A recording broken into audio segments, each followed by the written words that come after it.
নবী বিনে ওই কবরে নাই রে বান্ধব নাই, নবী বিনে ওই কবরে নাই রে বান্ধব নাই। ঠিক কিনা বলেন? দুই হাত উঁচু করে বলুন ঠিক না বেঠে? নারায়ে তাকবীর, নারায়ে রিসালাত, নারায়ে গাউসিয়া, আহলে সুন্নাত ওয়াল জামাত। ওরে হাসরেতে নবী ছাড়া নাই রে উপায় নাই, হাসরেতে নবী ছাড়া নাই রে উপায় নাই, নবী ছাড়া ওই কবরে নাই রে বান্ধব নাই, নবী ছাড়া ওই কবরে নাই রে বান্ধব নাই। একটা জবান বন্ধ রাখবেন না, আওয়াজ করে বলুন ঠিক কিনা? টঙ্গীর ঘাটের নবীর প্রেমিকেরা, ও আমার মুরব্বী বাবাজিরা গো, ওই মুমিন ব্যক্তিটা কবরে যাওয়ার সাথে সাথে আমার দয়াল নবীর দেখা বলবে হাজা মুহাম্মদুর রাসূলুল্লাহ সাল্লাল্লাহু আলাইহি ওয়াসাল্লাম। এটা বলার সাথে সাথে ওই ব্যক্তি আর কোনো ঘাটে আটকা পড়বে না। তখন মুনকার নাকির ফেরেশতার প্রশ্নের উত্তর দেওয়ার সাথে সাথে আমার আল্লাহ ওই মুমিন ব্যক্তির রূহটা বহন করার জন্য আরেক দল ফেরেশতা কবরে পাঠাইয়া দেয়। ওই ফেরেশতার আয়েশা ওই মুমিন ব্যক্তির রূহটাকে নিয়ে আসমানের দিকে রওনা হয়, উপরের দিকে রওনা হয়। প্রথম আসমানের কাছে যাইয়া মুমিন ব্যক্তিগুলা রূহ নিয়া দুনিয়ার ফেরেশতারা প্রথম আসমানের কাছে যাইয়া আসমানের দরজায় নক করে। ফেরেশতারা জানতে চায় কে? তখন তারা বলে আমরা দুনিয়ার রূহ বহনকারী ফেরেশতা। তখন আসমানের ফেরেশতারা দরজাটা খুলে দেয়। খোলার সাথে সাথে বাজান ওই মুমিন ব্যক্তিদের রূহ থেকে এমন সুন্দর একটা জান্নাতি খুশবু বের হয়। ওই জান্নাতি খুশবুটা পাইয়া আসমানের ফেরেশতারা মুগ্ধ হইয়া যায়। এরা আনন্দে উদ্বেলিত হইয়া বলে ওয়েলকাম, স্বাগতম। তখন মুমিন ব্যক্তির রূহগুলাকে প্রথম আসমানের মধ্যে উঠানো হয়। তারপরে সেখান থেকে দ্বিতীয় আসমানের কাছে নেওয়া হয়। আবারও আসমানের দরজায় নক করা হয়। আসমানের ফেরেশতারা জানতে চায় কে? তখন এরা কয় আমরা দুনিয়ার রূহ বহনকারী ফেরেশতা। দ্বিতীয় আসমানের ফেরেশতারা দরজা উন্মুক্ত করে দেয়। তখন আবার দেখা যায় ওই মুমিন ব্যক্তিদের রূহ থেকে জান্নাতি খুশবু যখন বের হয়, ফেরেশতারা আনন্দিত হয়ে যায়, বলে ওয়েলকাম, স্বাগতম। তখন ওই রূহগুলাকে দ্বিতীয় আসমানের মধ্যে উঠানো হয়। এই রকম ভাবে টঙ্গীর ঘাটের বাবাজিরা এই রূহগুলাকে স্টেপ বাই স্টেপ তৃতীয় আসমান, চতুর্থ আসমান, পঞ্চম আসমান, ষষ্ঠ আসমান, 7 আসমান পর্যন্ত আসমানের ফেরেশতারা ওই রূহগুলাকে অভ্যর্থনা জানাইতে থাকে। তখন 7 আসমান পাড়ি দিয়া আমার আল্লাহ এমন একটা সুন্দর জায়গার নামকরণ করে রেখেছেন। ওই জায়গাটার নাম হইছে ইল্লিন। নাম কি? এটা কি 7 জমিনের নিচে না 7 আসমানের উপরে? আওয়াজ করেন, 7 জমিনের নিচে না আসমানের উপরে? 7 আসমানের উপরে। ওই জায়গাটার নাম হচ্ছে ইল্লিন। ওই ইল্লিন নামক জায়গার মধ্যে আমার আল্লাহ মুমিন ব্যক্তিদের রূহের স্থান করে দিয়া দুনিয়ায় যেই দেহটা নিয়ে চলাফেরা করত, ওই দেহটাকে আমার আল্লাহ আবার সেখানে তাদেরকে ফিরাইয়া দেয়। হাসরের ময়দান কায়েম হওয়ার আগ পর্যন্ত ওই মুমিন ব্যক্তিগুলা ওই দেহ নিয়ে জান্নাতি পরিবেশে ইল্লিন নামক জায়গার মধ্যে তারা বসবাস করে। চিৎকার মেরে কন্যা আল্লাহু আকবার। এটা হলো মুমিনদের স্থান।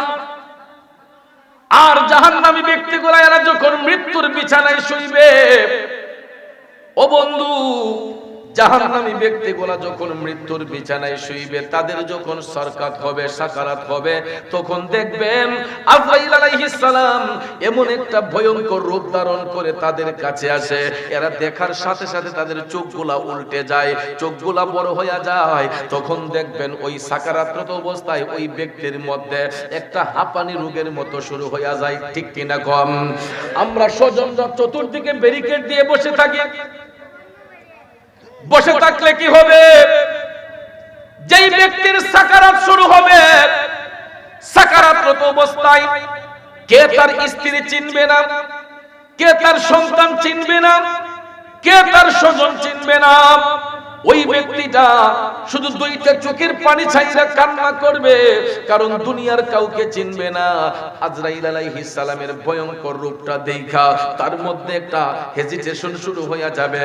যখন পায়ের বৃদ্ধাঙ্গুল থেকে টিপতে টিপতে টিপতে কণ্ঠনালীর মধ্যে যখন দমটা নিয়ে আসবে, তখন দেখবেন মানুষের ভিতর থেকে ঘের ঘের কইরা একটা শব্দ বের হয়।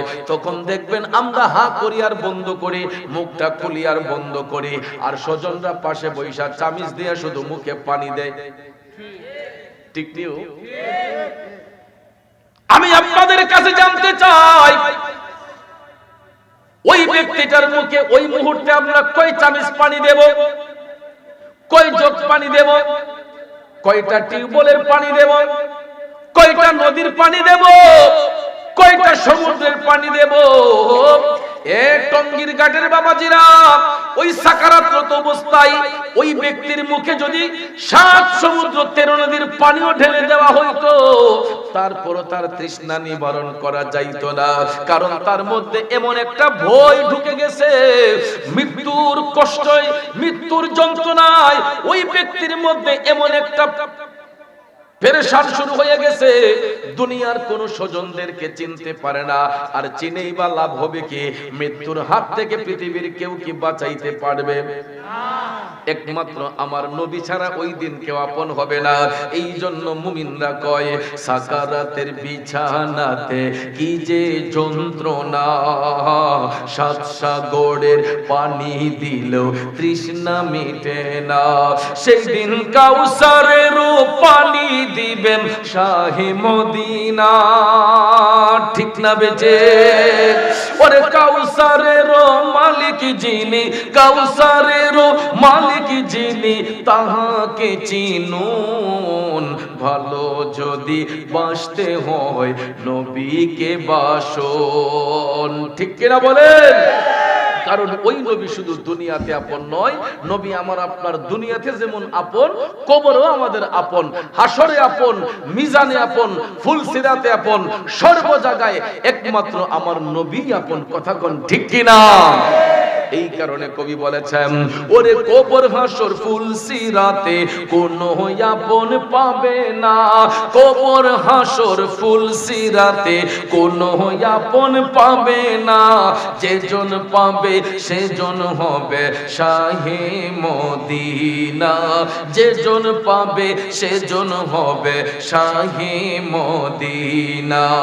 উম্মতের কষ্ট নবী সইতে পারে না, যেজন হবে আপনা সেই তো মদিনা। জুড়ে কি সুবহানাল্লাহ বলবেন না? আমার যুবক ভাইয়েরা, বন্ধুরা, ওই মৃত্যু পথের যাত্রী, তার মধ্যে যখন সাকারাত শুরু হবে, এমন একটা পেরেশানি শুরু হইব, ওই ব্যক্তি কোনো স্বজন চিনবে না। তখন তাকে কষ্টের সহিত তার জানটা কবজ করা হইবে। জানটা কবজ করার পরে দেখবেন চোখগুলা উল্টাইয়া যায়। আর অনেক মানুষের দেখবেন আজরাইলের চেহারা দেখা পায়খানার রাস্তা দিয়া পায়খানা বের হইয়া যায়, পেশাব নালী দিয়ে পেশাব বের হইয়া যায়। যারা মৃত ব্যক্তির লাশ দৌত করে তাদেরকে জিজ্ঞেস করে দেখবেন, এমনও লাশ পাওয়া যায়, লাশটা ধোয়ার সময় দেখা যায় পায়খানার রাস্তা দিয়া পায়খানা, পেশাব নালী দিয়ে পেশাব কইরা লঙ্গিতে দুর্গন্ধ আছে না নাই? এত কষ্টের সহিত তাদের জানটা কবজ করা হয়। ভাইয়ার আমার, পায়খানা শুরু হয়ে যায়, পেশাব শুরু হয়ে যায়। তখন ওই জাহান্নামী ব্যক্তিদেরকে যদি আমরা কাফন পরাইয়া 3.5 হাত কবরের মধ্যে শোয়াই আসি, বাজান রে, কবর এমন একটা দেশ, এটাই হলো আখিরাতের প্রথম ঘাঁটি। তখন সবাই যখন আমাকে রেখে চলে আসবে, আবার আল্লাহ রাব্বুল আলামিন মুনকার নাকির ফেরেশতাকে পাঠাইবেন। প্রশ্ন কিন্তু 3টাই করা হবে। কয়টা? পৃথিবীর বড় বড় বিজ্ঞানীরা বৈজ্ঞানিক যন্ত্রপাতি আবিষ্কার করতে পারে, উড়োজাহাজ উড়াতে পারে, রেলগাড়ি দৌড়াতে পারে, জাহাজ দৌড়াতে পারলেও জীবন দেওয়ার শক্তি পৃথিবীর কোনো বিজ্ঞানীর নাই। পিপিলিকাটা দেখতে যদিও দুর্বল মনে হয়, ওই পিপিলিকার মধ্যে জীবন দান করেছেন কে? পৃথিবীর পৃথিবীর কোনো মানুষের পক্ষে সম্ভব নয়। এই জন্য আল্লাহ রাব্বুল আলামিন আপনাকে আমাকে অবগত করেছেন যে কুল্লু নাফসিন যায়িকাতুল মাউত, প্রত্যেক আত্মাকে মৃত্যুর স্বাদ গ্রহণ করতে হবে। যে জাতির জন্ম হয় সে জাতির মৃত্যু অনিবার্য। কথা বলেন ঠিক কিনা? যেই কারণে এই অল্প দিনের জিন্দেগি পাইয়া আমরা যাতে বাহাদুরি না করি, ছলচাতুরি না করি, আল্লাহ রাব্বুল আলামিন এই কারণে কোরআন শরীফের আরেক জায়গায় বলেছেন মিনহা খালাকনাকুম ওয়া ফিহা নুঈদুকুম ওয়া মিনহা নুখরিজুকুম তারাতান উখরা।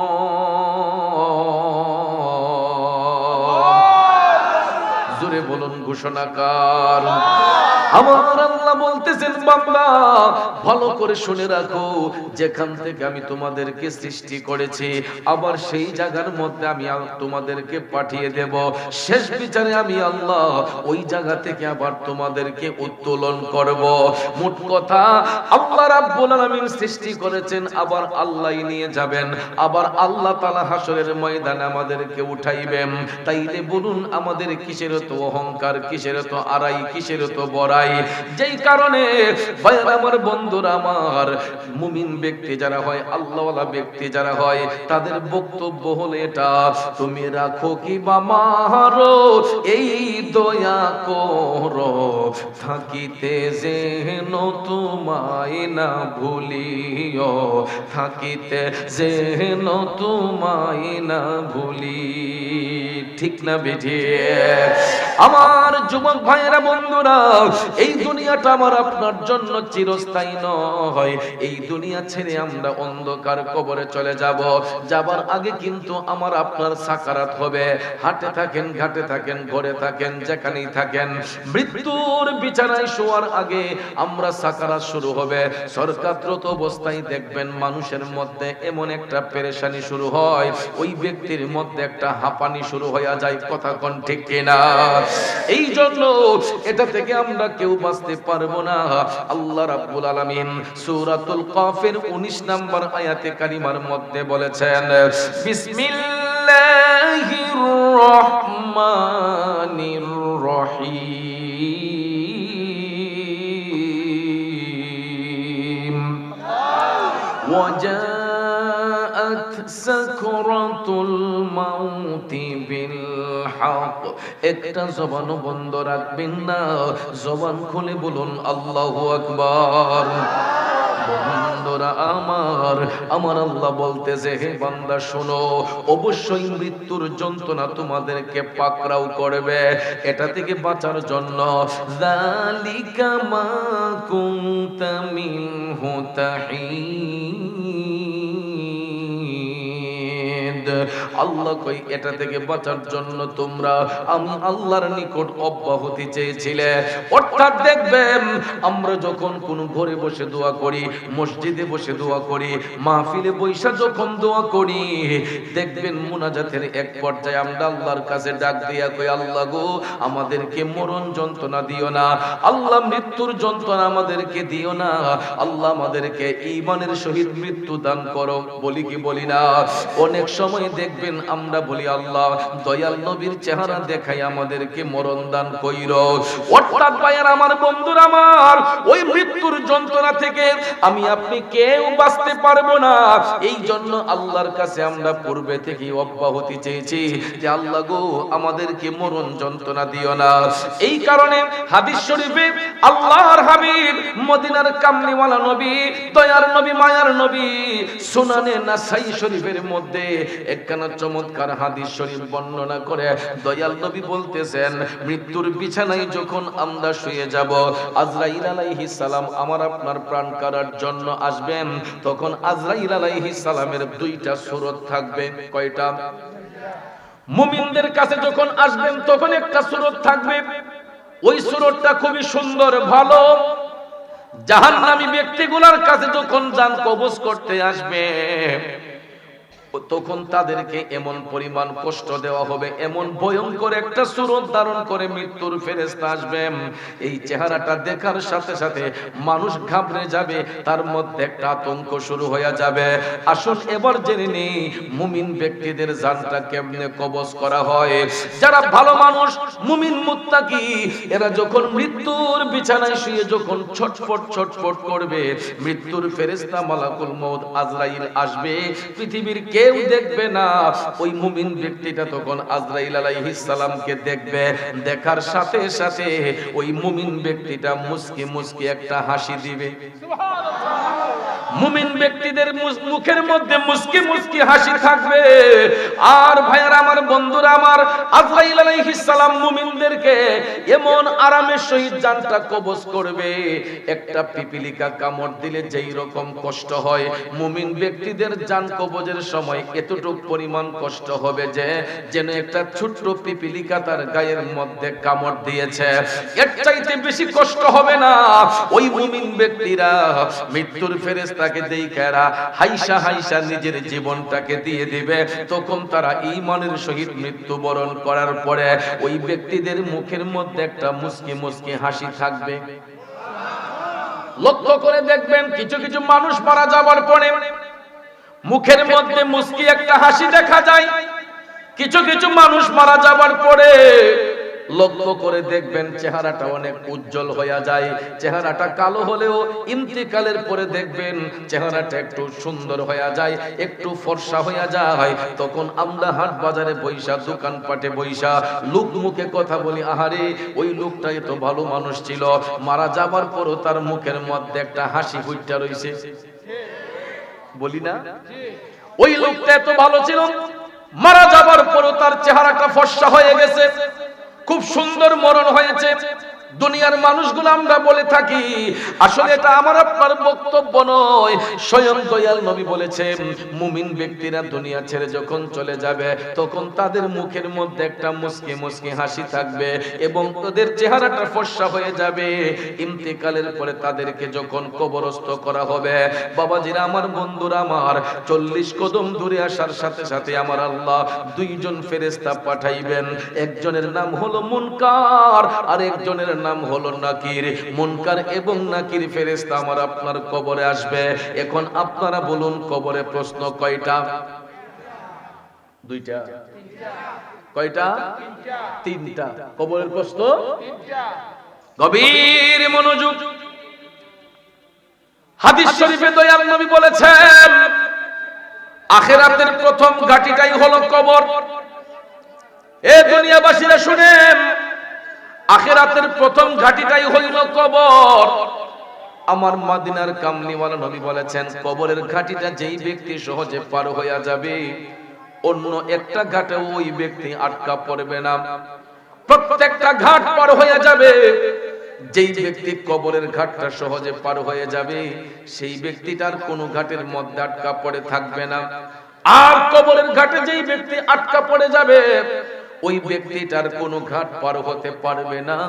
এই জন্য আমার মদিনার কামলিওয়ালা নবী বলেছেন, মুমিন ব্যক্তিদের কবরের মধ্যে যখন মুনকার নাকির ফেরেশতা আসবেন, ওই মুমিন ব্যক্তিদেরকে তিনটা প্রশ্ন করার সাথে সাথে এরা মুহূর্তের মধ্যে ঠাস ঠাস করে উত্তরগুলা দিয়ে দিবে। প্রথম প্রশ্নটাই হলো, মান রাব্বুকা, তোমার রব কে? মুমিন ব্যক্তিটা দুনিয়ার জমিনে যেমন আল্লাহ আল্লাহ কইয়া জিকির করছিল, ওই মুমিন ব্যক্তিটা কবরে যাওয়ার সাথে সাথে প্রথম প্রশ্নের জবাবেই বলে দিবে, রব্বি আল্লাহ, আমার রব হচ্ছেন আল্লাহ। তখন ওই মুমিন ব্যক্তিকে দ্বিতীয় প্রশ্ন করা হবে, ওয়ামান দীনুকা, বলো তোমার দিন কি? ওই মুমিন ব্যক্তি দুনিয়ায় থাকা অবস্থায় সে সারা দিন ইসলামের কাজ করেছে, ইসলাম প্রসারিত করেছে, প্রত্যেকটা ইসলামের অনুশাসন মান্য করেছে। এই জন্য ওই মুমিন ব্যক্তিটা কবরে যাওয়ার পরে হাসি মুখে বলে দিবে, দীনিয়াল ইসলাম, আমার দিন হলো ইসলাম। তখন তৃতীয় প্রশ্ন ওই মুমিনকে করা হবে, ওয়ামান হাজার রুজুল, এখন বলো তোমার রাসূল কে? তখন আমার মায়ার নবীকে কবরে সশরীরে হাজির করা হইব। মুমিন ব্যক্তিটা দুনিয়ার জমিনে নবী নবী লইয়া কাঁদছিল, নবী নবী কইয়া কাঁদছিল, নবীর জন্য পেরেশান ছিল, নবী দেখার জন্য পেরেশান ছিল। যদিও নবী নবী কইয়া কান্না করছে, দুনিয়াতে যদিও নবী দেখতে পারে নাই, কবরে যাওয়ার প্রথমেই তাকে 3 নম্বর প্রশ্নটা করার সাথে সাথে ওই মুমিন ব্যক্তিটা আমার নবীরে দেখা বলবে, হাজা মুহাম্মদুর রাসূলুল্লাহ সাল্লাল্লাহু আলাইহি ওয়াসাল্লাম। চিৎকার মেরে কন্যা সুবহানাল্লাহ। এই জন্য কবি বলেছেন, নবী বিনে ওই কবরে নাই রে বান্ধব নাই, নবী বিনে ওই কবরে নাই রে বান্ধব নাই। ঠিক কিনা বলেন? 2 হাত উঁচু করে বলুন ঠিক না বেঠে? নারায়ে তাকবীর, নারায়ে রিসালাত, নারায়ে গাউসিয়া, আহলে সুন্নাত ওয়াল জামাত। ওরে হাসরেতে নবী ছাড়া নাই রে উপায় নাই, হাসরেতে নবী ছাড়া নাই রে উপায় নাই, নবী ছাড়া ওই কবরে নাই রে বান্ধব নাই, নবী ছাড়া ওই কবরে নাই রে বান্ধব নাই। একটা জবান বন্ধ রাখবেন না, আওয়াজ করে বলুন ঠিক কিনা? টঙ্গীর ঘাটের নবীর প্রেমিকেরা, ও আমার মুরব্বি বাবাজিরা গো, ওই মুমিন ব্যক্তিটা কবরে যাওয়ার সাথে সাথে আমার দয়াল নবীরে দেখা বলবে, হাজা মুহাম্মদুর রাসূলুল্লাহ সাল্লাল্লাহু আলাইহি ওয়াসাল্লাম। এটা বলার সাথে সাথে ওই ব্যক্তি আর কোনো ঘাটে আটকা পড়বে না। তখন মুনকার নাকির ফেরেশতার প্রশ্নের উত্তর দেওয়ার সাথে সাথে আমার আল্লাহ ওই মুমিন ব্যক্তির রূহটা বহন করার জন্য আরেক দল ফেরেশতা কবরে পাঠাইয়া দেয়। ওই ফেরেশতারা আয়েশা ওই মুমিন ব্যক্তির রূহটাকে নিয়ে আসমানের দিকে রওনা হয়, উপরের দিকে রওনা হয়। প্রথম আসমানের কাছে যাইয়া মুমিন ব্যক্তিগুলা রূহ নিয়া দুনিয়ার ফেরেশতারা প্রথম আসমানের কাছে যাইয়া আসমানের দরজায় নক করে। ফেরেশতারা জানতে চায় কে? তখন তারা বলে আমরা দুনিয়ার রূহ বহনকারী ফেরেশতা। তখন আসমানের ফেরেশতারা দরজাটা খুলে দেয়।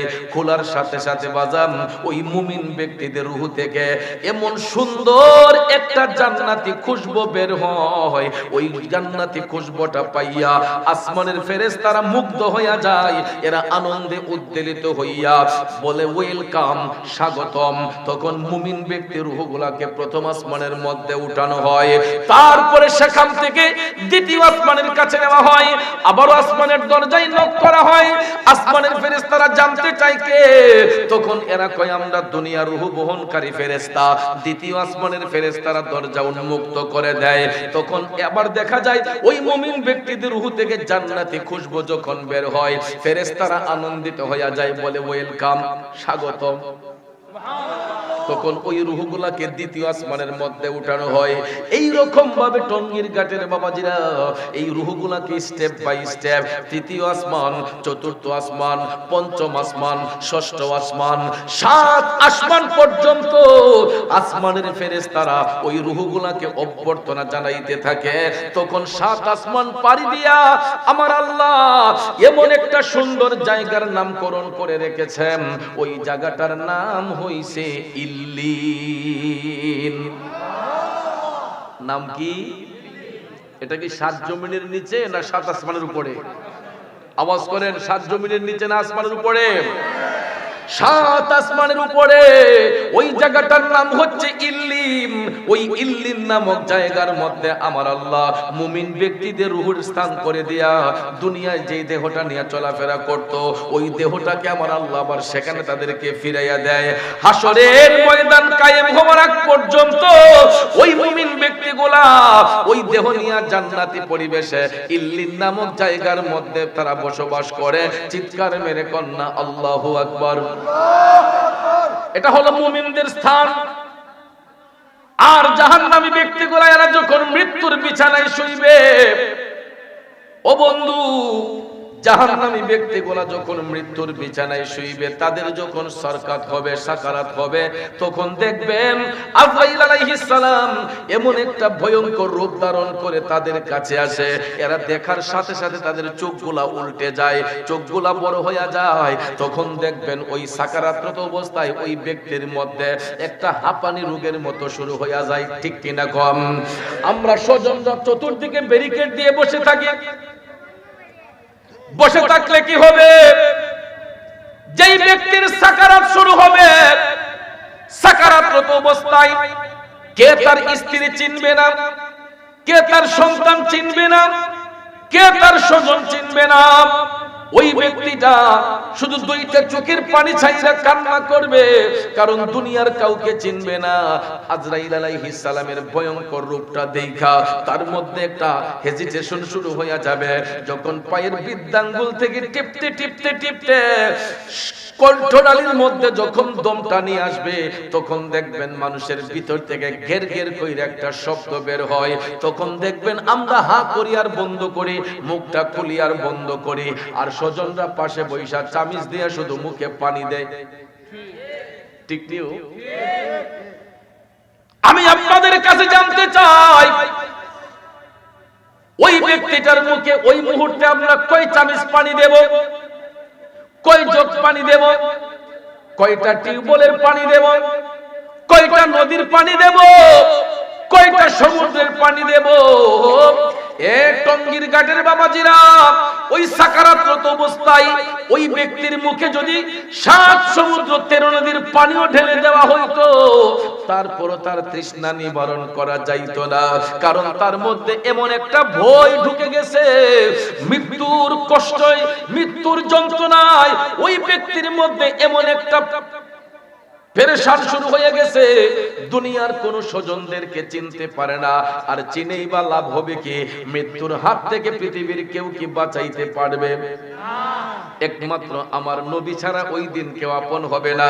এই জন্য মুমিনরা কয়, সাকারাতের বিছানাতে কি যে যন্ত্রণা, 7 সাগরের পানি দিলেও তৃষ্ণা মিটে না। সেই দিন কাউসারের পানি দিবেন শাহে মদিনা। ঠিক না বেজে? ওরে কাউসারের মালিক যিনি, কাউসারের মালিক যিনি, তাহাকে চিনুন। ভালো যদি বাসতে হয় নবীকে বাসন। ঠিক কিনা বলেন? কারণ ওই নবী শুধু দুনিয়াতে আপন নয়, নবী আমার আপনার দুনিয়াতে যেমন আপন, কবরেও আমাদের আপন, হাসরে আপন, মিজানে আপন, ফুলসিরাতে আপন, সর্ব জায়গায় একমাত্র আমার নবী আপন। কথা কোন ঠিক কিনা? এই কারণে কবি বলেছেন, ওরে কবর হাসর ফুলসিরাতে কোনো আপন পাবে না, কবর হাসর ফুলসিরাতে কোনো আপন পাবে না। যেজন পাবে সেজন হবে শাহে মদিনা, যেজন পাবে সেজন হবে শাহে মদিনা।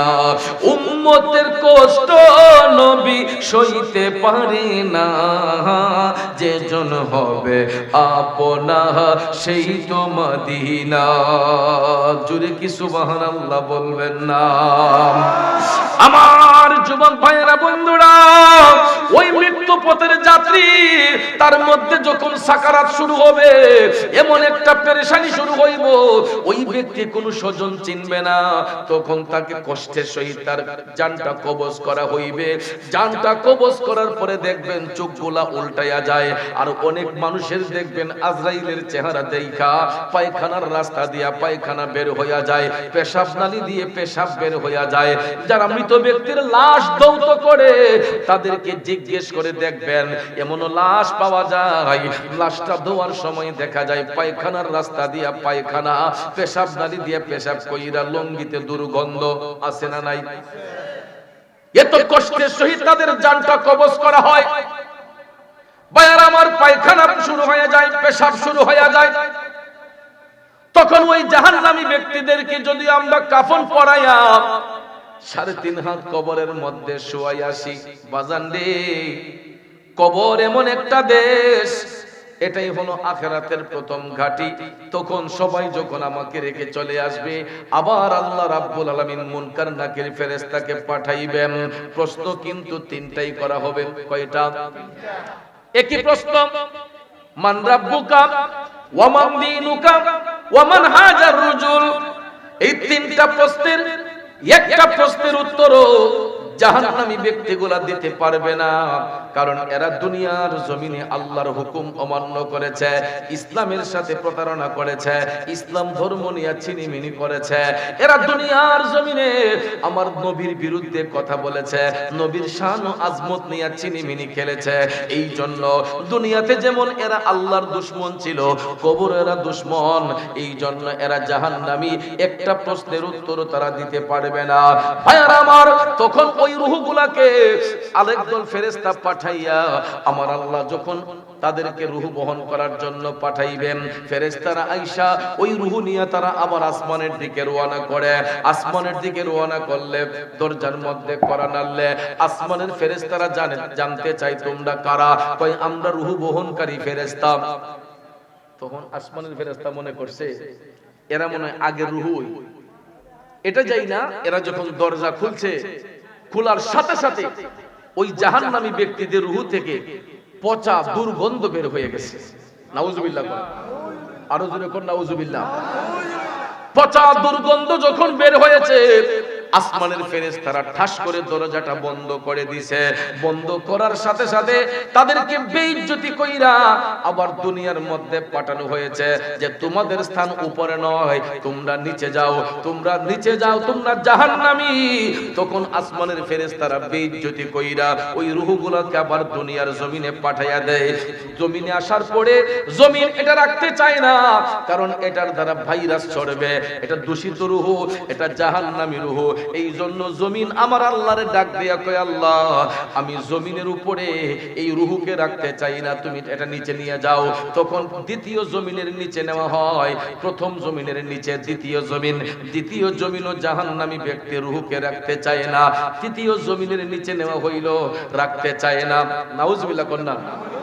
এরকম ভাবে স্টেপ বাই স্টেপ চতুর্থ জমিন, পঞ্চম জমিন, ষষ্ঠ জমিন, সপ্তম জমিন পর্যন্ত ওই জাহান্নামী ব্যক্তির রূহকে রাখতে চায় না। তখন আমার আল্লাহ তাহতাস সারা, পাতালের শেষ সীমা, পাতালের শেষ সীমা, ওই জায়গাটার নাম হচ্ছে সিজ্জিন। নাম কি? পাতালের শেষ সীমায় সিজ্জিন নামক আরেকটা জায়গা, এখানে আমার আল্লাহ জাহান্নামী রূহ রাখার জন্য ব্যবস্থা করেছেন। তাইলে বাজান আমার, মুমিন ব্যক্তিদের রূহটা কি সিজ্জিনে না ইল্লিনে? ইল্লিনটা কি 7 জমিনের নিচে না 7 আসমানের উপরে? আর জাহান্নামী ব্যক্তির রূহটা কি 7 আসমানের উপরে না 7 জমিনের নিচে? 7 জমিনের নিচে। তাইলে বলুন, আমরা তো এই দুনিয়াতে কেউ চিরস্থায়ী নয়। ভাইয়েরা আমার, বন্ধুরা আমার, ওফাতের পরে, ইন্তেকালের পরে আমার আপনার রূহের স্থানটা কি সিজ্জিনে রাখতে চাই নাকি ইল্লিনে? সিজ্জিনে না ইল্লিনে? কি মানুষের মনে কষ্ট দিয়ে প্রতারণা করে, আরেকজনের হক নষ্ট করে, দালালি করে? এটা মুখে বলি, অন্তরে নাই। মুখে বলি যে না, কিন্তু যখন স্বার্থের উপর আঘাত পড়ে তখন দেখবেন মানুষ মানুষকে খুন করতেও দ্বিধা করে না। আসেনি? একটা কথা জেনে রাখবেন, মন ভাঙ্গে না মসজিদ ভাঙ্গে, ভাঙ্গে আমার আল্লাহর ঘর, ভাঙ্গে আমার আল্লাহর ঘর। মন মন্দিরে আল্লাহর বাড়ি, ব্যথা দিস না তার ভিতর। কথা বলেন ঠিক কিনা? এ টঙ্গীর ঘাটের যুবক, ও আমার বাবাজিরা রে, মানুষের মনে কষ্ট দিয়া কোনদিন ইল্লিন নামক জায়গায় যাওয়া সম্ভব হবে না। মায়ের মনে কষ্ট দিয়া কোনদিন ইল্লিন নামক জায়গায় যাওয়া সম্ভব হবে না। কারণ আমার মদিনার কামলিওয়ালা নবী, দয়ার নবী, মায়ার নবী জাহান্নাম দেখতে যখন গেলেন, জাহান্নামের মধ্যে যাই আমার মদিনার কামলিওয়ালা নবী দেখতেছেন কিছু কিছু কবরের মাটি ফাইটা আগুনের ফুলকি গোলা উপর দিকে উঠতেছে। নাউজুবিল্লাহ বলেন। আর ওই কবরের ভিতরে বিকট বিদ্রুপের মতো ভয়ঙ্কর কান্নার শব্দ শোনা যায়। আব্বারে, জাহান্নামের আগুনে ওই সমস্ত লোকগুলাকে জ্বালানো হচ্ছে, আর আগুনের তাপ যখন তাদের গায়ের মধ্যে দেওয়া হচ্ছে, এরা বিকট শব্দ দইরা চিৎকার করে কান্না করতেছে। আর ওই আগুনের ফুলকি গোলা মাটি ফাইটা উপর দিকে লাফাইয়া লাফাইয়া উঠতেছে। এমনি তো দেখবেন কোন খেরের পাড়ায় আগুন লাগাইলে, নেড়ার মধ্যে আগুন লাগাইলে দেখবেন আগুনের ফুলকি গোলা ঠাস ঠাস করে ফুটে, আসেনি বাজান? ওই জাহান্নামী ব্যক্তিগুলা কবরের মাটি ফাইটা আগুনের ফুলকি গোলা উপর দিকে উঠে। আমার মদিনার কামলিওয়ালা নবী ডাক দিয়া বললেন, ও জিবরাইল, ও জিবরাইল, এই হতভাগ্য লোকগুলা কারা? জিবরাইল, এই হতভাগ্য লোকগুলা কারা? জিবরাইল আলাইহিস সালাম ডাক দিয়া কই, ইয়া রাসূলুল্লাহ, নবী গো, এরা আপনার উম্মতের মধ্যে একদল লোক। মায়ার নবী গো, এই লোকগুলা দুনিয়ার জমিনে তাদের হাত দিয়া তাদের মা বাবারে মারপিট করত, এমন কুলাঙ্গার সন্তান আছে না নাই? জিবরাইল ডাক দিয়া কই, নবী গো, নবী, এই হতভাগ্য সন্তানগুলা মা বাবারে ধমক মারতো, মা বাবার গায়ে হাত উঠাইতো।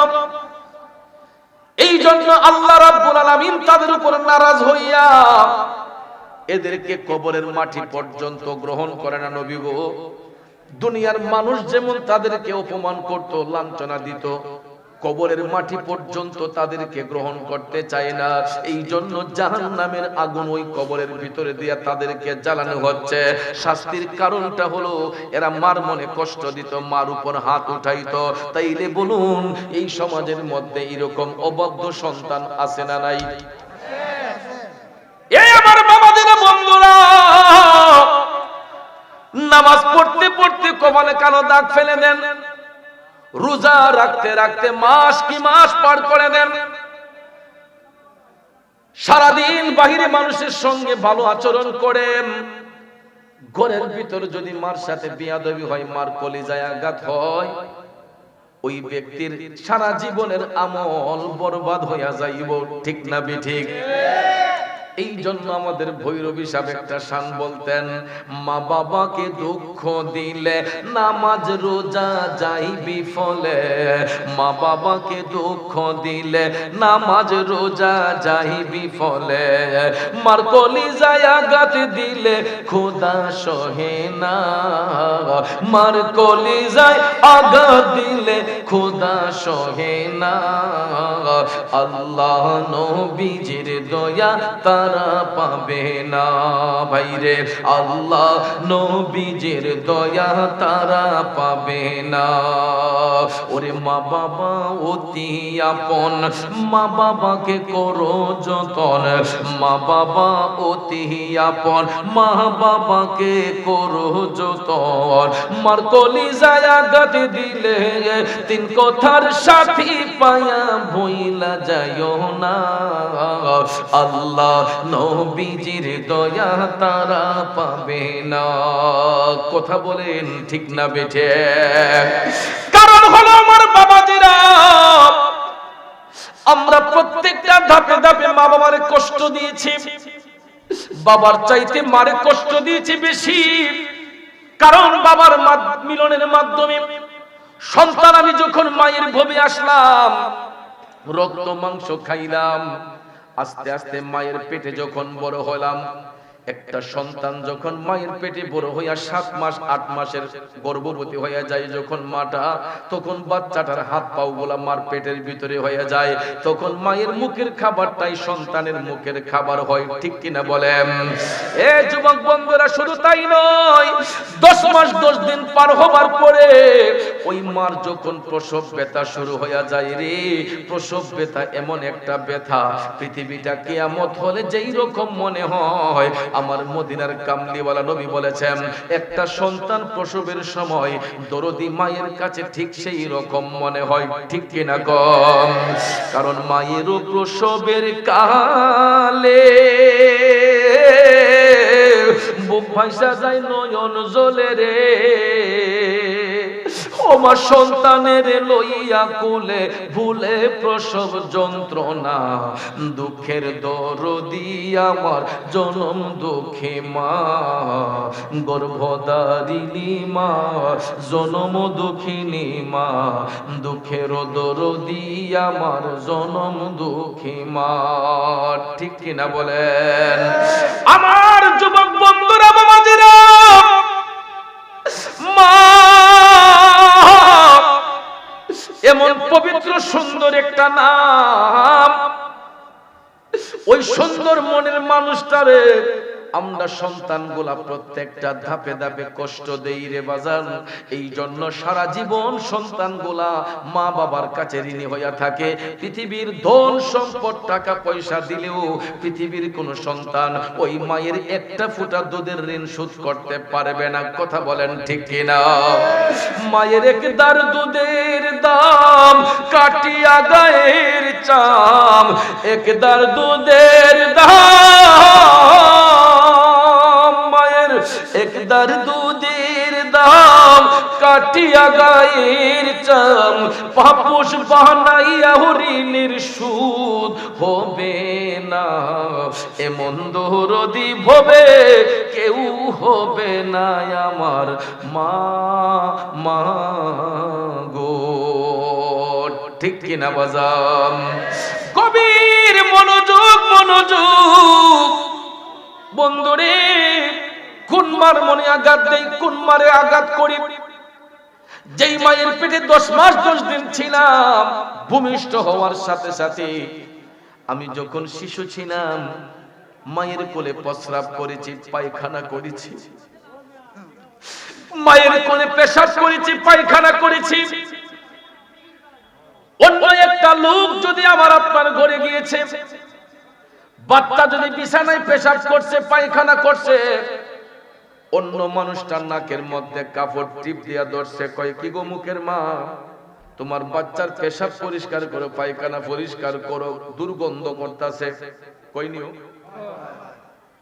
অন্য একটা মানুষ পরিষ্কার করবে দূরের কথা নাকের মধ্যে কাপড় দিয়া বকাবকি করে রুম থেকে বের হয়ে যায় কিন্তু মা এমন একটা ব্যক্তি সন্তান বিছানায় পেশাব করছে পায়খানা করছে দেখবেন ওই মা নাকের মধ্যে কোনো কাপড় দিয়া ধরে না কোনো সুগন্ধি নাকে লাগায় না সন্তানের পেশাব পায়খানাটা নাকের মধ্যে লাগলেও ওই মা 2 হাত দিয়া সন্তানের পেশাব পায়খানা পরিষ্কার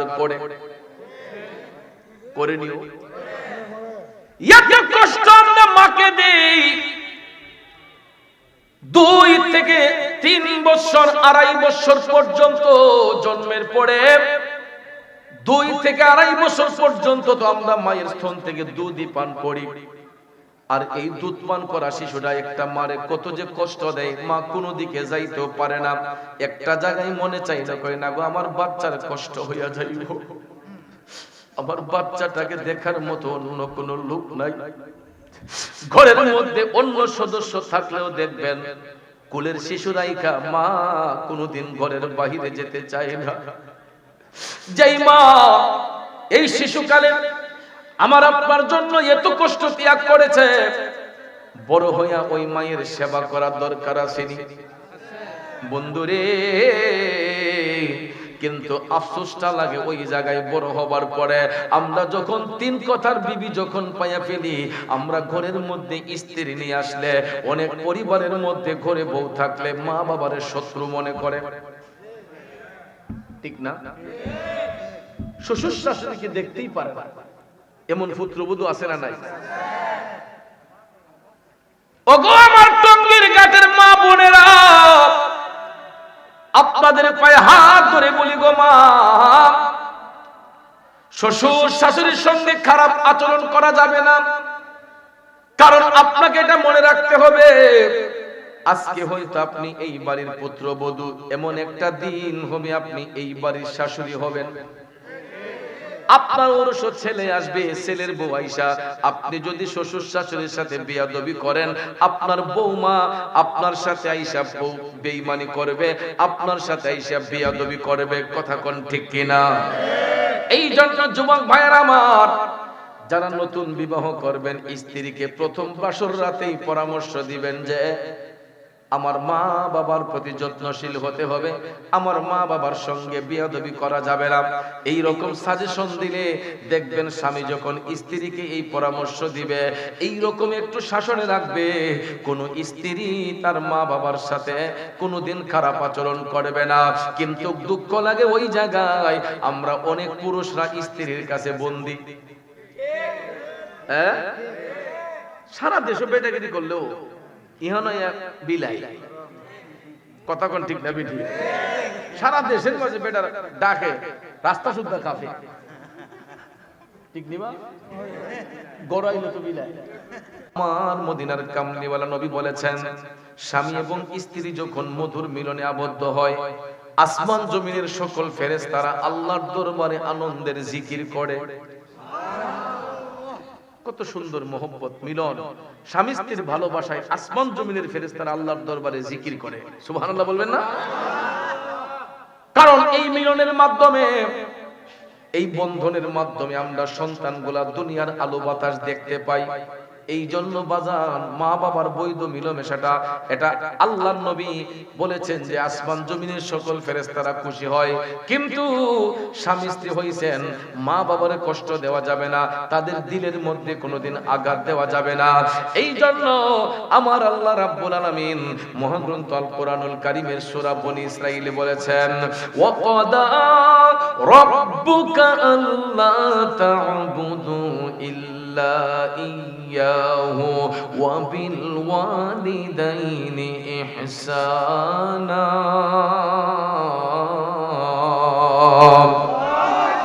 আমার আল্লাহ কয়, হে জগৎবাসীরা শোনো, সাবধান, আমি আল্লাহ ব্যতীত অন্য কারো ইবাদত করো না।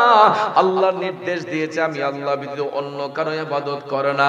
সাথে সাথে আল্লাহ তাআলা সন্তানদেরকে শিখাইয়া দিয়েছে, ওয়া বিল ওয়ালিদাইনি ইহসানা, পিতা এবং মাতার সহিত উত্তম ব্যবহার করো, ভালো ব্যবহার করো। ঠিক না বেঠে? কোরআনের আইন যারা বাস্তবায়ন করবে, কোরআনের হুকুম যারা মান্য করবে, এরা জান্নাতি হবে, আর কোরআনের আইন যারা অমান্য করবে এরা জাহান্নামী হবে। এই জন্য বাজান শুনেন, আমাকে আপনারা আজকে বিষয় দিয়েছেন পিতা মাতা সম্পর্কে কিছু কথা বলার জন্য, গাউসে পাকের জীবনী নিয়ে কিছু আলোচনা করার জন্য। আমার গাউসে পাকের জীবনীর আলোচনা করার কথা বললেই আমার গাউসে পাকের প্রথম জীবনের দিকে আমাকে ফিরে যেতে হয়। কারণ গাউসে পাক মায়ের গর্ভে থাকা অবস্থায় আল্লাহর ওলি ছিলেন। ঠিক কিনা বলেন? গাউসে পাক মায়ের গর্ভে থাকা অবস্থায় আল্লাহর ওলি ছিলেন। ওলিয়ে তাশরিঈ দুই নম্বর প্রকার হচ্ছে ওলিয়ে তাকভিনে। ওলিয়ে তাশরিঈ বলা হয় তাদেরকে যারা হচ্ছে মাদারজাত ওলি, অর্থাৎ মায়ের গর্ভে থাকা অবস্থায় ওলির দফতরে যাদের নাম লেখা হয় এদেরকে বলা হয় ওলিয়ে তাশরিঈ, যেটার মধ্যে অটল হলেন পিরানি পীর দস্তগীর, কুতুবে রব্বানী মাহবুবী সুবহানী, শাইখ সুলতান মহিউদ্দিন আব্দুল কাদির জিলানী আল গিলানী আল বাগদাদি রাদিয়াল্লাহু তাআলা আনহু। জোরে কি সুবহানাল্লাহ বলবেন না? এই জন্য কবি বলেছেন, শুনলো এ পীরকে পীর গৌসুল আজম দস্তগীর, শুনলো এ পীরকে পীর গৌসুল আজম দস্তগীর, বদলো মেরি বি তকদীর, বদলো मेरी भी तकदीर गौसुल आजम दोस्तोगीर, सुन लो ए पीरों के पीर गौसुल आजम दोस्तोगीर। जुरे जुरे कन्ना अल्लाहु अकबर। আমার গাউসে পাক কেমন মাপের ওলি, তিনি মাতৃগর্ভে থাকা অবস্থায় আল্লাহর ওলি ছিলেন। আমার বাবাজিরা, ইতিপূর্বে আমি গাউসে পাকের অনেক কারামত আপনাদের সামনে অনেক জায়গায় বলেছি, কিন্তু মায়ের আমার গাউসে পাক মায়ের গর্ভে থাকা অবস্থায় কারামতের অধিকারী ছিলেন। ভূমিষ্ঠ হওয়ার সাথে সাথে কারামতের অধিকারী ছিলেন। গাউসে পাকের বয়স যখন 3 কিংবা 4 বছর, তখনও তিনি কারামতের অধিকারী ছিলেন। যখন গাউসে পাকের বয়স 13 কিংবা 14, তিনি জন্মভূমি জিলান শরীফ ত্যাগ করে বাগদাদের মধ্যে যখন ইলম শিক্ষা অর্জনে যাচ্ছেন, বাজান আমার গাউসে পাকের একটা নীতি ছিল, তিনি যখন কোনো কবরের পাড় দিয়া যাইতেন, কবরস্থান দেখলে আমার গাউসে পাক জিয়ারতের মধ্যে দাঁড়াইয়া যাইতেন। এটাও মুমিনদের বৈশিষ্ট্য। মুমিন ব্যক্তিরা কবরের পাড় দিয়ে হাইটা গেলে আল্লাহ রাব্বুল আলামিন ওই মুমিনের সম্মানে 40 দিনের জন্য কবরের আযাবটা বন্ধ করে দেয়। কোন মাদ্রাসার তলাবা যদি কবরের পাড় দিয়ে হাইটা যায়, তালিবুল ইলমের সম্মানে আল্লাহ কবরের আযাব 40 দিনের জন্য বন্ধ করে দেয়। সুবহানাল্লাহ। এটা মুমিনদের বৈশিষ্ট্য। গাউসে পাক বাগদাদে গিয়েছেন ইলম শিক্ষা অর্জন করতে। তখন ওই বাগদাদের জমিনে একটা বেয়াদব ছেলে তার মার সাথে বেয়াদবি করত। নাউজুবিল্লাহ। এমন আচরণ করত, কোন সময় সে তার মারে মারপিটও করত। এমন কুলাঙ্গার আসেনি? তখনও ছিল, এখনো আছে। মাঝে মধ্যে ফেসবুক খুললে, ইউটিউব খুললে দেখা যায় এখনো কিছু জাহেলি মুরাক্কাব আছে, মার গায়ে হাত তুলে বাবার চর মারে, আছে না? আমার ভাইয়েরা, গাউসে পাকের জামানায় একটা বেয়াদব ছেলে তার মার সাথে বেয়াদবি করত, মার উপর হাত উঠাইতো। এমন একটা দিন ওই মা টপ টপ করে চোখের পানি ছাইরা আমার আল্লাহরে ডাক দিয়া কয়, আল্লাহ আমার চোখের সামন থেকে তুমি তারে নিয়ে যাও, না হয় আমারে তার চোখের সামন থেকে নিয়ে যাও। যাকে 10 মাস 10 দিন গর্ভে ধারণ করেছিলাম, ওই মা চোখের পানি ছেড়ে কাঁদে, আল্লাহ যেই সন্তানটাকে 10 মাস 10 দিন গর্ভে ধারণ করেছিলাম, এত আদর যত্ন লালন পালন করে সন্তানটারে মানুষ করলাম, ওই সন্তান যদি আমি মায়ের উপর হাতই উঠাই, হয়তো আমার নিয়ে যাও, নাইলে আমার চোখের সামন থেকে তুমি তারে নিয়ে যাও। তাইলে চিন্তা করে দেখো টঙ্গীর ঘাটের বাবাজিরা কতটুকু কষ্ট পাইলে পরে একটা মার মুখ দিয়া এই কথাটা আসে, কতটুকু কষ্ট পাইলে মায়ের জবান থেকে এই কথাটা আসে। মা যখন আল্লাহ কইয়া ডাক মারছে, আমার আল্লাহর কাছে ডাক কবুল হয়ে গেছে। আল্লাহু আকবার, আল্লাহু আকবার। মায়ের ডাক আল্লাহ ফিরাইয়া দেয় না। এই জন্য দেখবেন ঘর থেকে বের হওয়ার সময় মার দোয়া নিয়ে বের হবেন, দেখবেন কোনো ঘাটে আটকা পড়বেন না। ঘরে আইসা মারে ভালো মন্দ জিজ্ঞেস করবেন, মারে কদম বুসি করবেন, দেখবেন কোনো ঘাটে আটকিবেন না। প্রত্যেকটা ঘাট আপনার পরিষ্কার হয়ে যাবে। মা যদি খুশি থাকে সব কাজে খুশি, মা যদি নারাজ থাকে কোনো কাজে শান্তি নেই। প্রত্যেকটা ঘাটে ঘাটে খারাপ, এর বাস্তব প্রমাণ আমি পেয়েছি। 7 তারিখের নির্বাচনে আমিও প্রার্থী ছিলাম, বাহুবল নবীগঞ্জ আসনে এমপি প্রার্থী হয়েছিলাম, প্রচারণা দিয়েছিলাম। কিন্তু আসল জায়গা যেটা, মার কদমে গিয়ে যখন সালাম দিতে গেছি, এখন দেখি মার মনটা একটু বেজার। আম্মা কই ফুট, এই রাস্তার যাওয়া দরকার নেই। এরপরও যখন কইছে আম্মা আমার তো দল থেকে দিচ্ছে নমিনেশন, তখন এই কথা কোয়ার পরও নিমরাজি। এরপরে দেখলাম পরিবারের আর সদস্য রাজি, দেখি বাইরের মনটা একটু বেজার যে নির্বাচনে যাইতাম না। বাপে 20 বছর 15 বছর চেয়ারম্যানই করছে একটা না, স্থানঘাটে শফিক চৌধুরী, আমি চিনি নইতে বড় ফিলার হই, হ্যাঁ এসব নাও ধরেছো বাবা, পুরান ফিলার। এদেরকে দেখলে বাবার কথা মনে হয়। এদেরকে দেখলে বাবার কথা মনে হয়। স্নান ঘাটে অনেকবার আমার বাবার সঙ্গে আসা যাওয়া হয়েছে। তো সেই বাবার স্মৃতি ধারণ করে ভাবছিলাম, যেভাবে দেশ চুরি বাটপারি শুরু হয়েছে, মানুষের হক মারা শুরু হয়েছে, আমরার মতো কিছু নাদান এই জায়গা গোলাত গেলে তো অন্তত মানুষের জানাজাটা তো করতে পারলাম না, আর কিচ্ছু করতাম না পারি, কবরের ফারিয়া তো দোয়াটা করতাম না। এরপরে চুরি বাটপারি খারে একটু ঢুকে দিলাম। প্রত্যেকটা জায়গায় জায়গায় খালি চুরি, খালি চুরি। সাধারণ মানুষ খুব কষ্টে বিপাকে, যেই বরাদ্দ আসে রাষ্ট্রীয়ভাবে একটা এমপির কাছে, একটা চেয়ারম্যানের কাছে, এরা ইচ্ছে করলে একটা ইউনিয়নের স্বর্ণ দিয়ে বাঁধাইতে পারে। একটা ইউনিয়নে জাপান সংস্থায় যে টাকা দেয়, এটা তো গুমর ফাঁস করলে আবার কইব বাপরে বেটা আমরা শত্রু গেছি, এটা তো জানি বেটা আমরা কোন দিকে কোনটা আয়। আপনারা অনেকটা জানেন না, কিন্তু আমরা জানি। আমি চেয়ারম্যানের ছেলে না, খাতাপত্র কিছু গাঁটলিতে পাওয়া যায়। প্রচুর টাকা আসে একটা ইউনিয়নে, একটা উপজেলায়, একটা আসনের মধ্যে। ইচ্ছে করলে একজন এমপি, ইচ্ছে করলে একজন চেয়ারম্যান একটা এলাকার স্বর্ণ দিয়ে বাঁধাইতে পারে, কিন্তু সুরো বলে সব খাইয়া সাফ করে দেয়। ঠিক না বেঠি? ফুঞ্জি শুদ্ধ খাই না, ফুঞ্জিও রাখে না। আর আমরাও তো বালা মানুষ, আমরাও বালা মানুষ। হ্যাঁ, নির্বাচনের আগে তাই যখন বক্তৃতা দিতে আয়, আমরা হইলে যে আমরা গোষ্ঠীর ভোট 50টা আছে, টাকা 2 লাখ দেওয়া লাগবে। ঠিক নেই? 2 লাখ খাইলে 50 করে মিললা জনসংখ্যা কত পড়ছে? বড় যে 5,000 টাকা করে বললো, বা 2,000 টাকা বললো। এখন যে একটা পরিস্থিতি, 2,000 টাকা দিয়ে একটা সংসারে মাত্র 2 দিনে খরচ।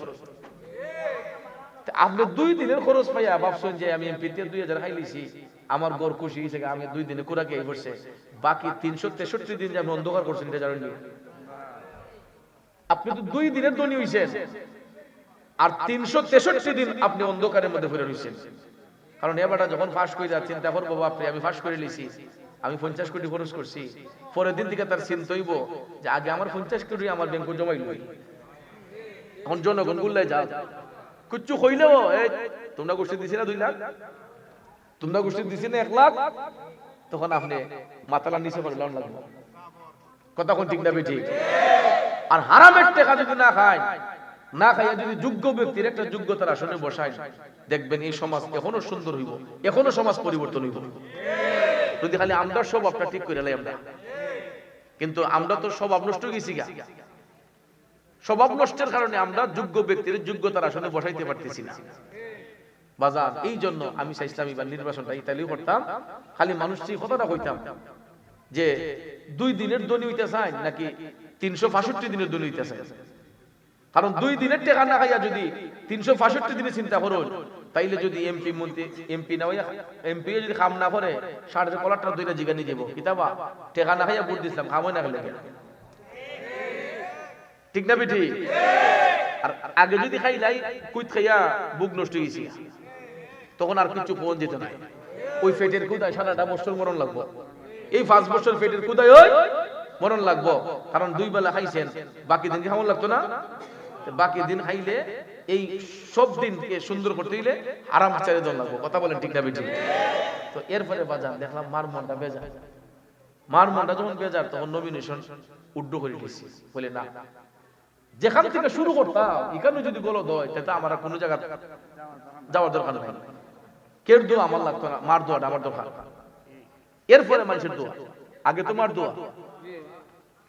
এখন মা যখন নিষেধ দিছে, বললে না, এই রাস্তা তার ফাল দিতাম না, যেখানে আছি সেখানেই বলা। মুরিদানের লোকেরও আমনে সাপ আমরা যেন রাখছি, ইনুইতা করি, ইডি আপনার নাকি ঠিক আছে। তো চিন্তা করলাম হেরার একটা দোয়া আছে, হেরার দোয়া লইতে চলন লাগবো। তা সবাই নিয়ে চলতে গিয়া বাদ দিলেছে, দোয়া করবেন যাতে মার হায়াত আল্লাহ বাড়াইয়া দেয়। মা প্রেমিক সন্তান আমরা 60টা ভাই, শফিক চৌধুরী আমরা 60 ছেলে, আমরা এখন আমরা মার অনুমতি ছাড়া একটা হাইকো সামনে দিই না। বাড়ি বেশি দূর না, নাক বরাবর সোজা 8টা গেলে 1 ঘন্টায় যাবেন স্নান গেল দেখি তার বাড়ি। শফিক চৌধুরী চেয়ারম্যানের ছেলেরা কেমন, আমরা মা ভক্ত সন্তান। মা যদি ডাইন হয় ডাইনে, বাউ হলে বাউ, বোরসল্লায় মারে কষ্ট দিব পিতা জীবন। এই জন্য ভাইয়ের আমার, ওই সন্তানটা মারে কষ্ট নিল। হুজুর গাউসে পাকের জামানায় মার দিনে আঘাত দেওয়ার কারণে মা যখন আল্লাহ কইয়া ডাক মারছে, আমার আল্লাহ নারাজ হইয়া গেছে। ওই সন্তানটার দুনিয়াতে থাকতে পারল না রে বাজান। আল্লাহ রাব্বুল আলামিন তাকে দুনিয়া থেকে উঠাইয়া নিলেন। লোকেরা মিলে যখন তাকে কবরস্থ করলো, হুজুর গাউসে পাক আব্দুল কাদের জিলানী আল গিলানী আল বাগদাদি ওই রাস্তা দিয়ে যাচ্ছেন। বাগদাদের সেই দজলা নদীর পাড় দিয়ে হেঁটে যাচ্ছেন হুজুর গাউসে পাক আব্দুল কাদের জিলানী। হঠাৎ করে গাউসে পাক একটা কবরস্থান দেখলেন। কবরস্থানের দিকে তাকাই আমার গাউসে পাক দেখতেছেন একটা নতুন কবর দেখা যায়। কি কবর? নতুন কবর। কবরের মাটিগুলা একদম নতুন, সদ্য কবর দেয়া হয়েছে। ওরে টঙ্গীর ঘাটের বাবাজিরা মনোযোগ।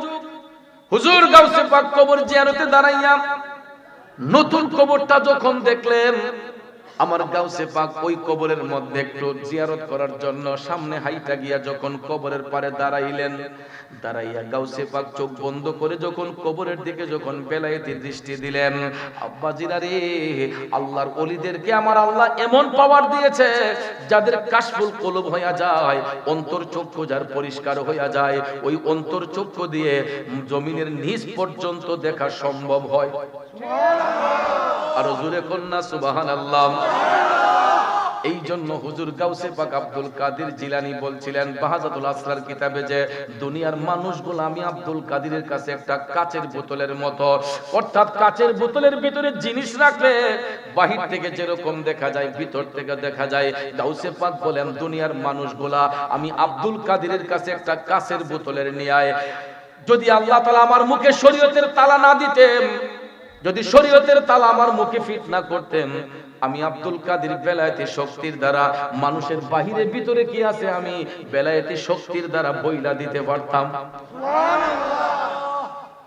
যেজন গাউসুল আজম সেজন বাগদাদ ওয়ালা, তার কাঁধে যার চরণ যুগল মদিনা ওয়ালা। যেজন গাউসুল আজম সেজন বাগদাদ ওয়ালা, যেজন গাউসুল আজম সেজন বাগদাদ ওয়ালা। আমার যুবক বন্ধুরা, ও মুরব্বি বাবাজিরা গো, হুজুর গাউসে পাক ওই নতুন কবরের পাড়ে দাঁড়াইয়া তিনি যখন জিয়ারত করতেছেন, হঠাৎ করে গাউসে পাকের কাশফুল কুলুব হয়ে গেল। ওই কবরের দিকে যখন নজর করলেন, আমার গাউসে পাক কবরের দিকে নজর দিয়া দেখতেছেন ওই কবরের ভিতরে কান্নার শব্দ শোনা যায় এবং শা শা করে আগুনের শব্দ শোনা যায়। হঠাৎ করে গাউসে পাক কবরের ভিতর কান্নার শব্দ শুই না, আগুনের ধাউ ধাউ শব্দ শুই না, হাউমাউ করে কবরের পারে দাঁড়াইয়া কান্না শুরু করলেন। আমার গাউসে পাক কবরের পারে দাঁড়াইয়া যখন কান্না শুরু করলেন, তখন আশেপাশের লোক সবাই জমা হইয়া গেছে। সবাই আমার গাউসে পাকরে ডাক দিয়া কই, হুজুর আপনি এখানে কান্না করতেছেন কেন? আপনি জানেননি হুজুর এটা কার কবর? হুজুর আপনি জানেননি এটা কার কবর?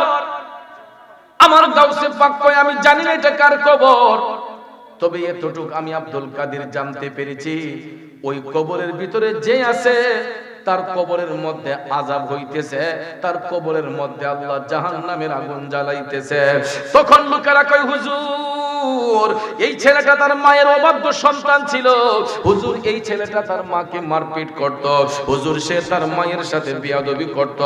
এই জন্য আল্লাহ রাব্বুল আলামিন মায়ের সাথে বিয়াদবি করার কারণে, মায়ের সাথে বিয়াদবি করার কারণে আল্লাহ নারাজ হইয়া তাকে দুনিয়া থেকে উঠাইয়া কবরে নিয়া হয়তো এরকম আযাব দিচ্ছে। তখন গাউসে পাক ডাক দিয়া কই, না এটা হইতে পারে না। সন্তানের জন্য মায়ের দিল কোনো সময় পাষাণ থাকতে পারে না, সন্তানের জন্য মায়ের দিল কখনো পাষাণ থাকতে পারে না। ওই সন্তানের কবরে আযাব হচ্ছে, তার মা যদি তারে মাফ করে দেয়, আল্লাহও তারে মাফ কইরা দিতে পারে। এটা বলে গাউসে পাক বললেন, আমি একটু তার মার সাথে সাক্ষাৎ করতে চাই, তোমরা আমার একটু ঠিকানাটা বলো, আমি তার মার সাথে একটু দেখা করতে চাই।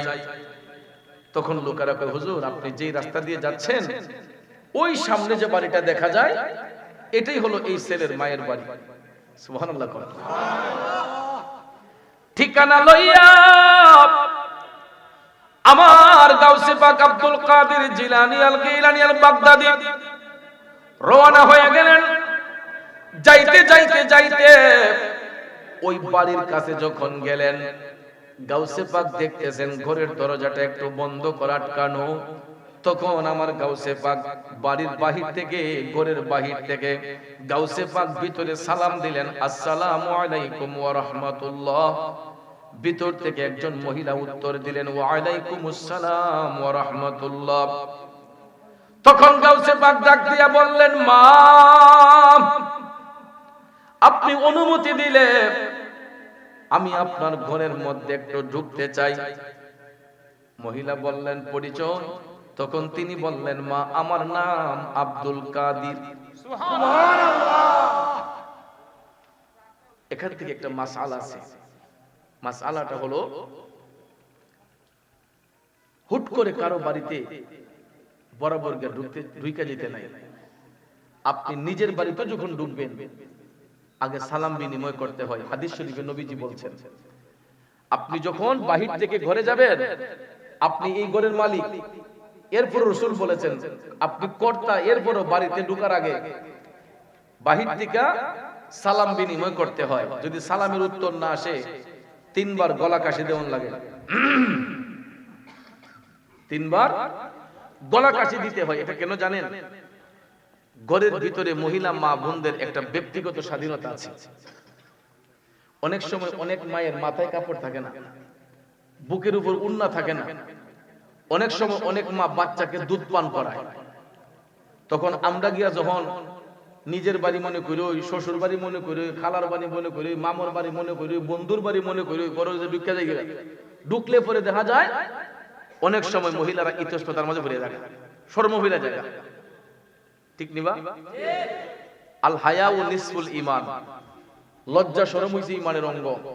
তখন মহিলারা লজ্জার মাঝে ফিরে যায়, কারণ উন্না বই তাড়াতাড়ি লইয়া তাড়াতাড়ি গুছাইতে গিয়া অনেক সময় তারা একটা বিব্রতকর অবস্থায় পড়ে যায়। ঠিক না বেটি?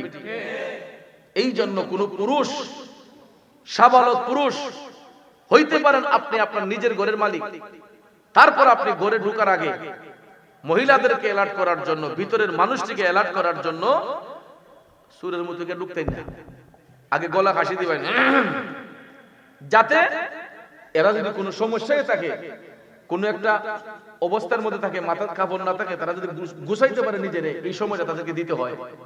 এই জন্য লগে লগে ঢুকে যাবেন জানাই, ঘরে ঢুকবার আগে সালাম বিনিময় করতে হয়।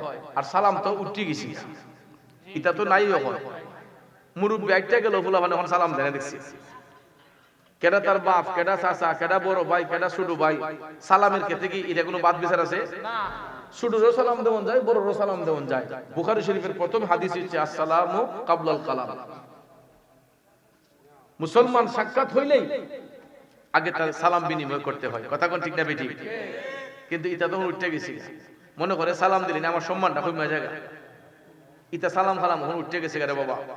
যেই কারণে আমরা হায়াত কমতাছে, রিজিক কমতাছে। আগে একজন মুরব্বী রাস্তা দিয়ে একটা গেলে ফুলাফান মেউ কিসির মতো গেছি, ঠিক না? আর ওখান পারলে বেড়ার উপরে দেয়া কান্দরকা ভাড়া দিয়ে যেতে চায়। মুরব্বীদের আদব নাই, মুরব্বীদের কোনো দরদ নাই, মুরব্বীদের প্রতি কোনো শ্রদ্ধাশীল নাই।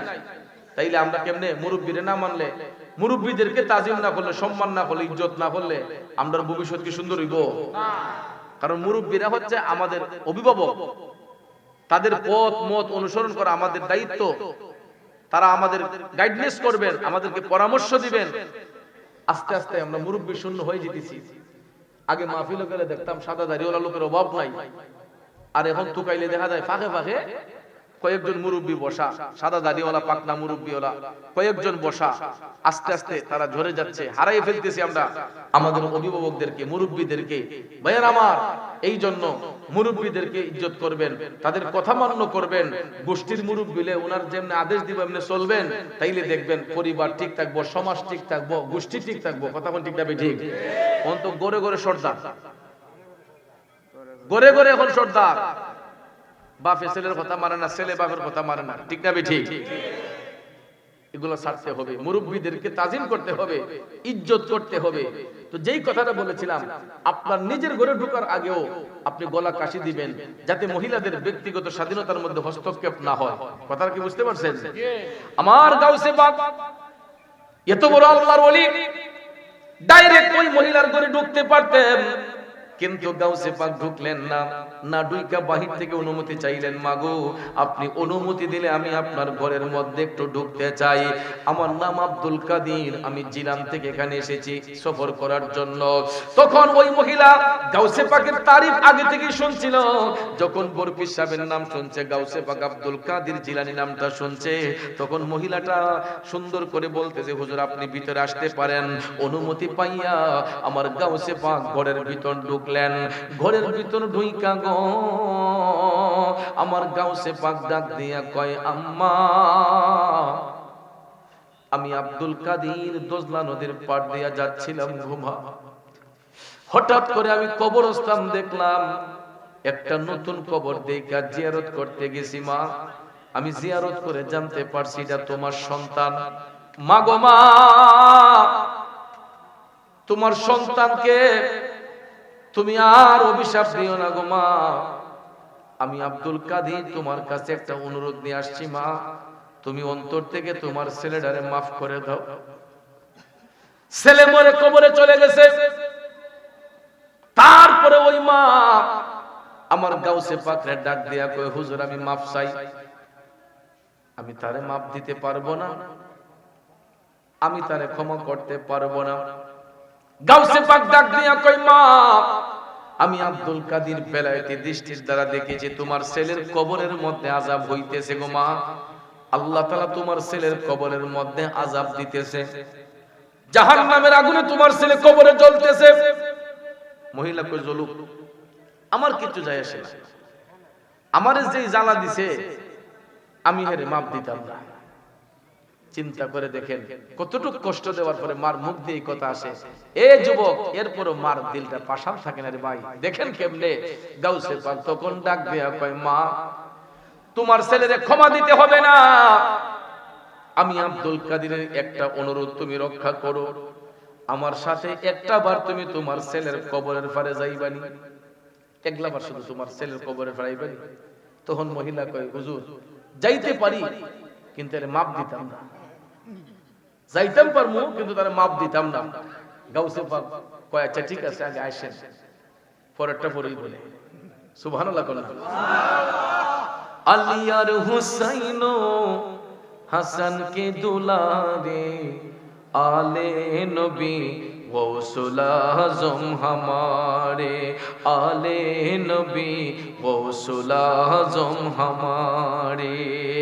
ए बंधुरा आमार बाबाजिरा गो, आमार गाउसे पाक কেমন আল্লাহর ওলি ওই মারে রাজি করাইয়া যখন বললেন, মা তুমি আমার সাথে তোমার ছেলের কবরের পারে চলো, এই কথাটা বইলা হুজুর গাউসে পাক আব্দুল কাদের জিলানী আল গিলানী আল বাগদাদি ছেলের মাকে নিয়া যখন ছেলের কবরের পারে আসলেন, গাউসে পাক দুইটা চোখের পানি চাইরা আমার আল্লাহরে ডাক দিয়া কয়, করিম রহিম নামটি তোমার,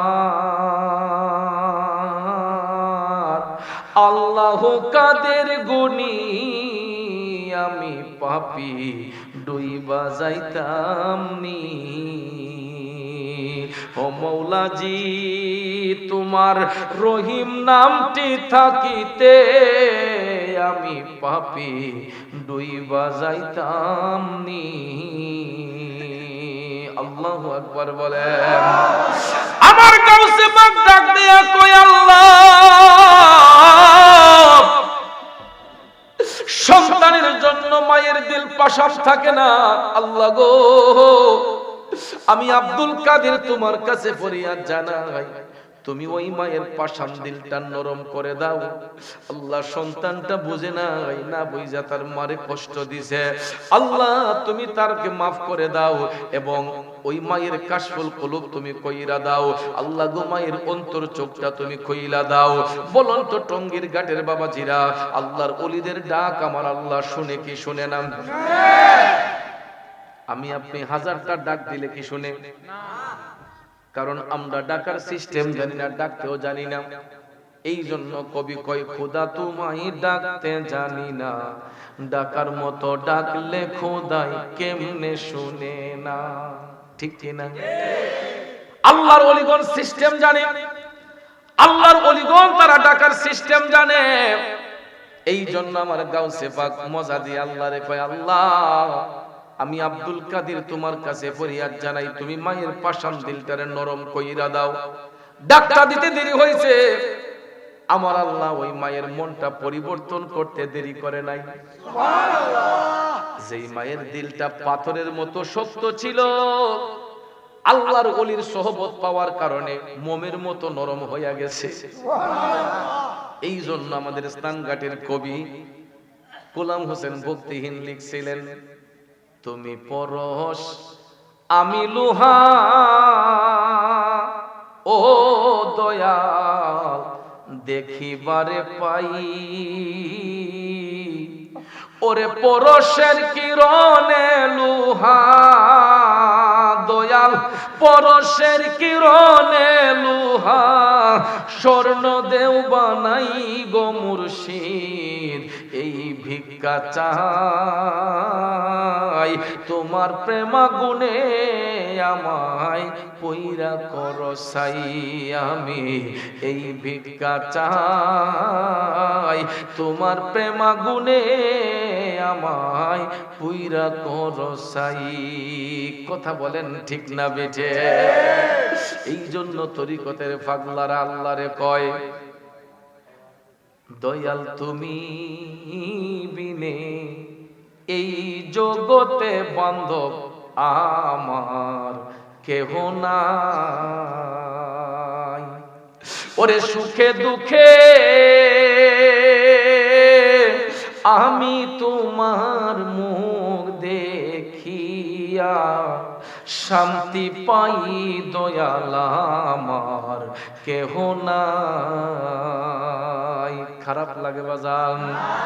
গাউসে পাক আব্দুল কাদের জিলানী আল গিলানী আল্লাহরে ডাক দিয়া কয়, আল্লাহ মায়ের দিলটা তুমি নরম করে দাও, ওই মায়ের পাষাণ দিলটারে নরম বানাইয়া দাও। আল্লাহর ওলির ডাক দিতে দেরি হয়েছে, আমার আল্লাহ ওই মায়ের পাষাণ দিলটারে নরম করতে দেরি করে নাই। ও বন্ধু, গাউসে পাক যখন বেলায়েতে তাওয়াজ্জু দিলেন, ওই মহিলাকে যখন তাওয়াজ্জু দিলেন, তখন তার কাশফুল কুলুব হয়ে গেছে। আল্লাহর কাছে ফরিয়াদ কইরা গাউসে পাক এখন মহিলাটারে ডাক দিয়া কয়, মাগো ও মা, তুমি তোমার ছেলেরে ক্ষমা দিও না, তবে আমি আব্দুল কাদেরের অনুরোধটা একটু রাখো মা, তুমি একটাবার তোমার ছেলের কবরের দিকে একটু তাকাও। সুবহানাল্লাহ। মাগো একটাবার শুধু চোখ বন্ধ করে তোমার ছেলের কবরের দিকে একটু তাকাও। এখন তো মহিলার কাশফুল কুলুব, অন্তর চক্ষু খোলা, চোখ খুললে যেমন দেখে, চোখ বন্ধ করলে 70 গুণ বেশি দেখে। সুবহানাল্লাহ। ওরে তোমারে না দেখলে আমার